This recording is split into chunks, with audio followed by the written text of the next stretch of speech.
Hi everyone, welcome back to our channel. As you may have noticed, the background has changed back again. I am in Canada once more, officially as a permanent resident now, which is pretty exciting because it's something I've been working towards for a few years at this point, but it is not the point of the video. The point of this video is to talk about my TBR pile for the Autumn Readathon. This is the first year the Autumn Readathon is being held. It's hosted by Mercedes over at Mercy's Bookish Musings. I will link her announcement video down below. It runs from Sunday, October 22nd until Saturday, October 28th.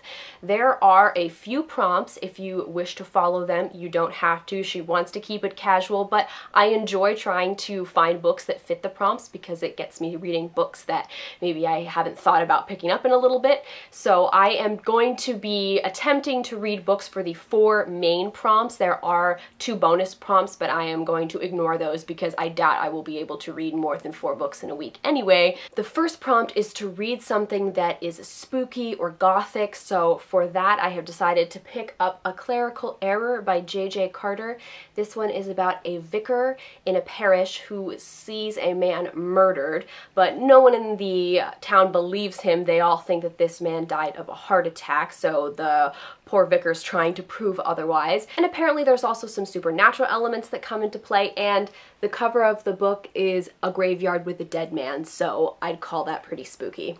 The second prompt is to read an autumnal nonfiction, so for that I picked up Atlantic by Simon Winchester.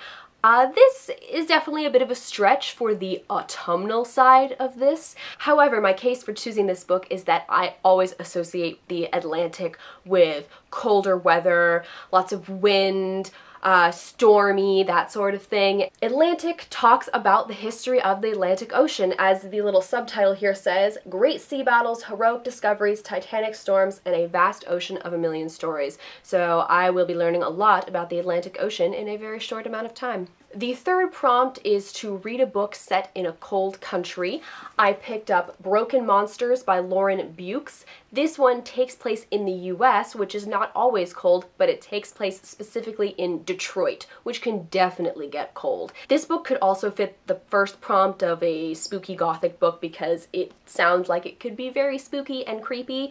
There is a body that is found that is half boy, half deer. Someone has killed these 2 things and sewn them together, and apparently there's more bodies out there, and we follow this detective who's trying to figure out what creep is doing this. This is definitely a bit of a bigger book than what I would normally pick up for a readathon, but I've kind of been itching to read this lately, and since it is October and a lot of people are reading creepy horror thriller books, I wanted to at least get one of those books in during this month. And the final prompt that I will be attempting to accomplish for this readathon is reading a historical fiction book, and I picked up The Sunrise by Victoria Hislop, and I'm sure some of you are saying, wait a minute, that doesn't really strike me as a autumnal sort of book because it is a beach with a bunch of people in bathing suits on it, and you would be correct. The setting of Cyprus is not necessarily what you think of when you think of autumn,